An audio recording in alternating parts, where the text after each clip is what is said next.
To discuss contingent assets and parental guarantees, I'm joined now by Chris Collins, Chief Policy Advisor, and Malcolm Weir. He's the Director of Restructuring and Insolvency, both from the PPF. Chris, if I come to you first, what is the requirement and who does it apply to? So where a Type A contingent asset is being certified, if that contingent asset will lead to a reduction in the levy of over £100,000, we expect the trustees to obtain a report prior to certification on which they base their certification, and that report needs to owe a duty of care to the PPF as well as to the trustees. So to be absolutely clear, the trustees must have the report prior to certification and they must supply that to the PPF. So the trustees do have to have the report prior to certification.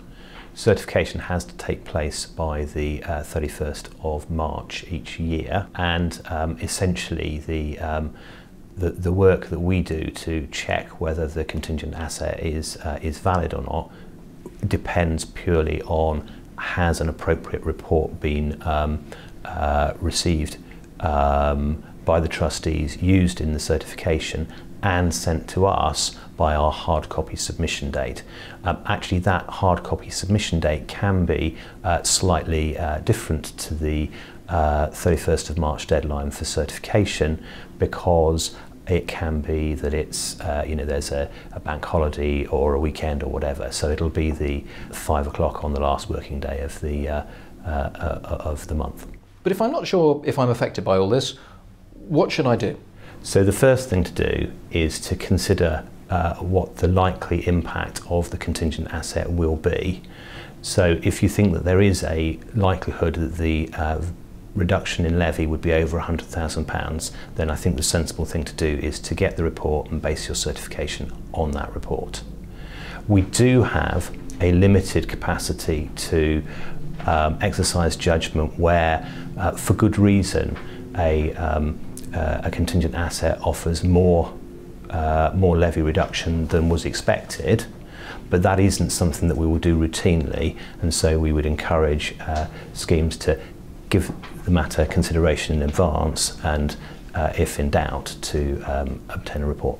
So what must the trustees consider before certifying? I think the first thing to do is to refer to our guidance, because that gives a lot of help. But in these situations, trustees have to consider whether they've got the expertise to actually opine on a lot of these things. Now, we're talking about assessing whether an employer is insolvent, and most trustees won't have that experience. So we do recommend, if they don't have it, that they go and get some professional advice. Trustees are going to have to consider carefully what the impact of the insolvency is on the party providing the guarantee, whether that party will be able to continue to trade, because the valuation that they will put on the guarantee will very much depend on the answer to that question. They'll also then need to consider the impact of any sale of assets that occurs on the party providing the guarantee, because that can cause some issues for the guarantor, and I'm thinking about preferences and things like that. So that impact of the insolvency is really important. So once you've looked at the overall impact of the insolvency on the guarantor, you need to then look at certain specific functions. And the things to consider there are banking facilities. Does the insolvency of the employer have some sort of default around the guarantor's banking facilities, or indeed any of the other companies in the group, which has an impact on the ability to pay the guarantee? I'd also encourage people to look very carefully at intercompany trading and intercompany accounts. These are important because it may be that the guarantor relies on money coming from those intercompany accounts to be able to make good on the guarantee, or conversely, the employer's insolvency may cause a demand for all other intercompany guarantees to be repaid. It's often very complex and needs quite a lot of work looking at it. And finally, in this area, I would look very carefully at treasury functions and cash pooling within groups, because it can have a very marked effect on the available funds to discharge the guarantee.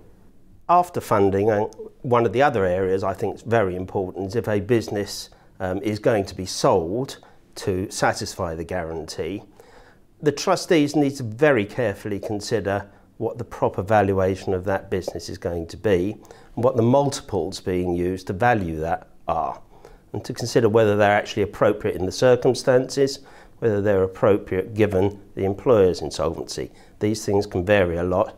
Again, it takes expert knowledge to be able to judge that. I've just been giving you a few examples here of the things that we see very often. Each case does rely on its own specific facts, and it does really need more than often specialist help. Malcolm Weir, Chris Collins, thank you very much. Thank you.